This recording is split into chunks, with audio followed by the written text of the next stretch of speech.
We're glad to have you back. Well, let's continue our conversation. And Dr. Bamidele Ayemibo, lead consultant and chief executive officer, we're at 3T Impex Consulting, has been making sense of the importance of exports for a country like Nigeria. Now, Dr. Ayemibo, my next question will be the need to address issues of informal and cross-border trade along the trade corridors is something that remains very important. Also, sourcing of funding to drive export activities. Before we now go to increasing capacity building for exporters, where are we with regards to all of this that I just mentioned? Sorry, can you come again?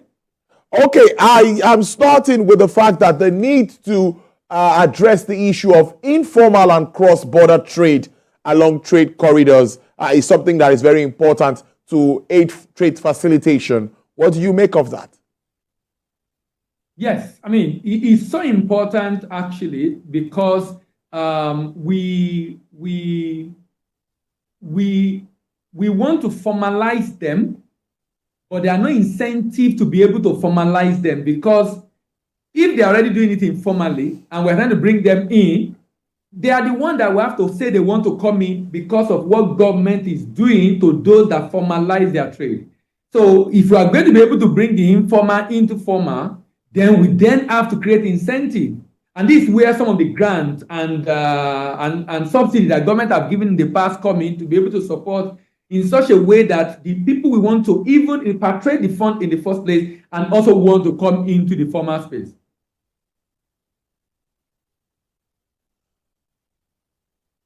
What about issues of... Can you hear me? Yes, loud and clear.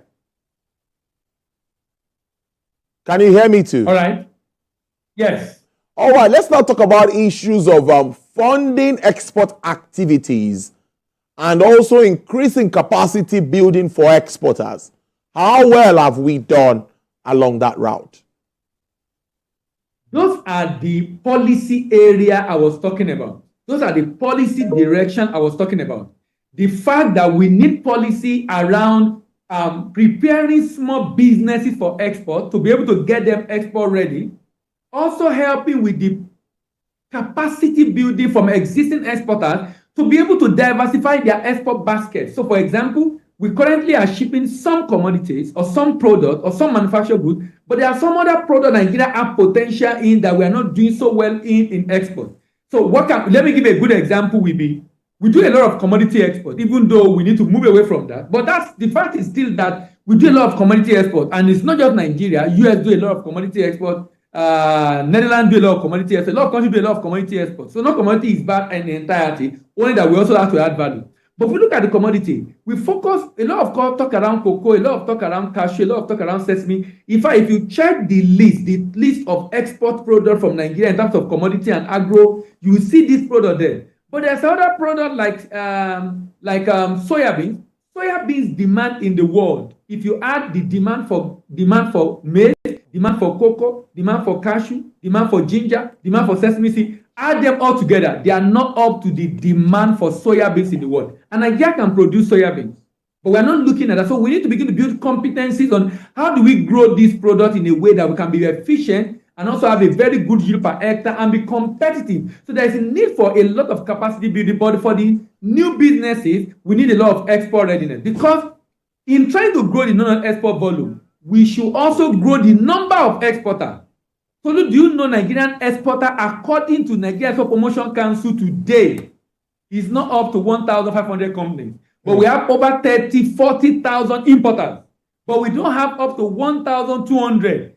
1,500 exporters, both the formal and informal. Why? Because there's not enough being done to increase awareness and the need for us to generate more forex in order to be able to increase the value of naira.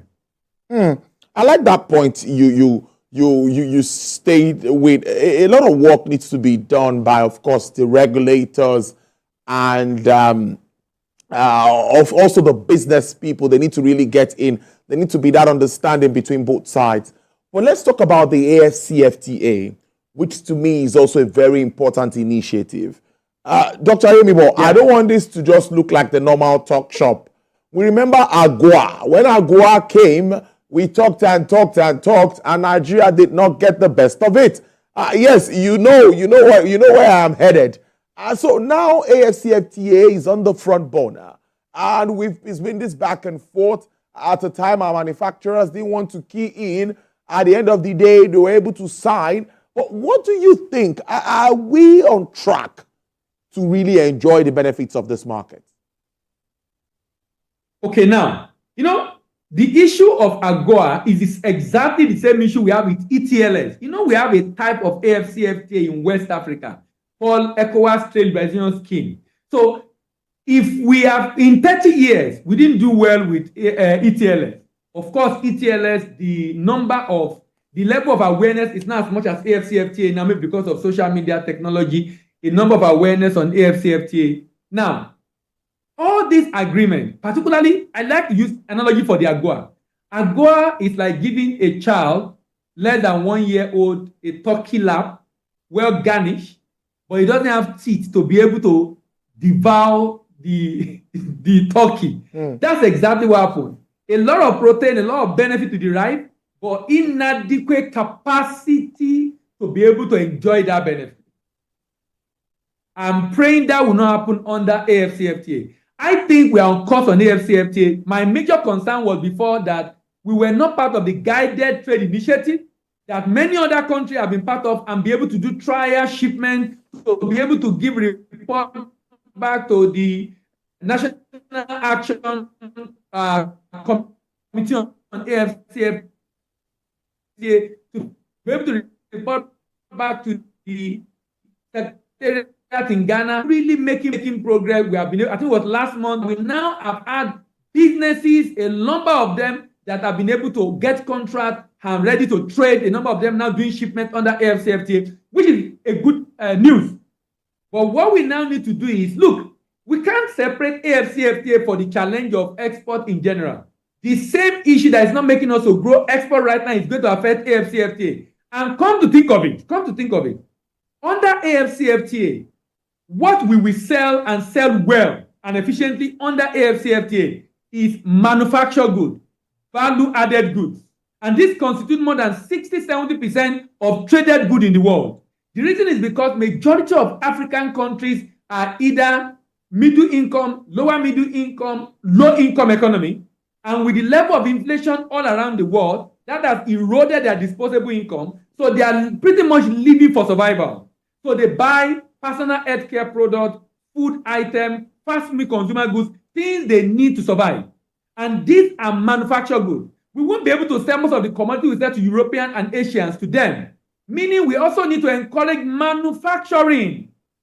Support manufacturing. The MPR is high. The cost of doing business is high. There's not enough power to be able to power business. So a lot of support, which is where, this is where we need subsidy. When we are talking about subsidy, this is the place. And many companies in the world subsidize and support manufacturing to be able to increase productive capacity for job creation, poverty eradication, and be able to grow non-oil export volume. So these are the things I'm hoping to see the government do to be able to help us maximize the huge potential of the AFCFTA. So let me take you back to certification and standards issues. There's no time we talk about this and we won't talk about certification and standards issue because it remains very key. For me, I want Nigerian goods to be at par with goods that we see everywhere around the world. So are we also, or do you also think that the likes of the NEPC, Standards Organization of Nigeria, NAFDAC of this world, do you think that the regulators are also in tune with government in achieving this aim of proper certification and maintaining standards?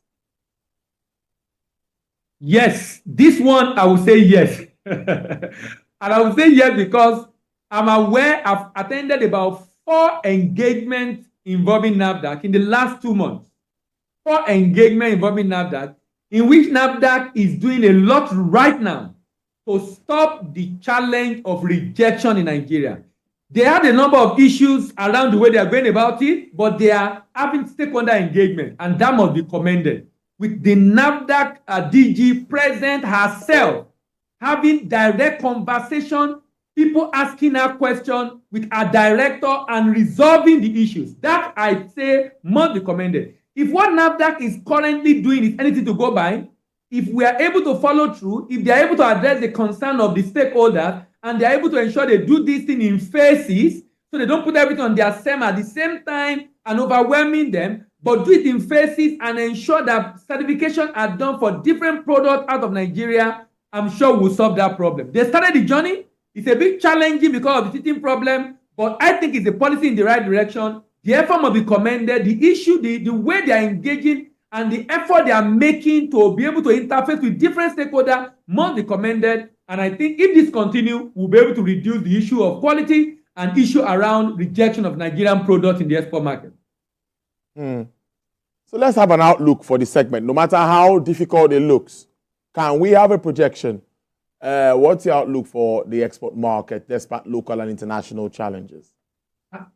I don't expect so much increase in volume of export in Nigeria this year, more than what we have last year, if we don't fix the issues exporters currently face as far as funding is concerned, because cost of funding now has gone up, as far as funding is concerned, as far as capacity building is concerned, as far as incentive is concerned to be able to grow the non-export volume. So we need to begin to see policy having to do with documentation, policy around funding, policy around export credit insurance to reduce the risk and make a number of banks to become more interested in funding non-export. If this is not done, I'm not expecting to see a lot of increase in non-export this year compared to last year. Probably will just be at the same path or slightly a little bit higher because this is not an election year, because the election last year affected the volume of trade. I don't expect to see, but I'm hoping if the government begin to take steps that are expected just to be able to grow the volume, to be able to encourage production, encourage manufacturing, encourage people who are driving this sector, then I hope to see a lot of increase in the volume of trade going into the last quarter of the year. And that will be really good if we get to that point. Dr. Bamidele Ayemi, I must thank you so much, Lead Consultant, Chief Executive Officer, 3T Impex Consulting. Thank you for your time. We appreciate this. Thank you for having me, and bye-bye. All right. Coming up on the show, we'll discuss developing economic issues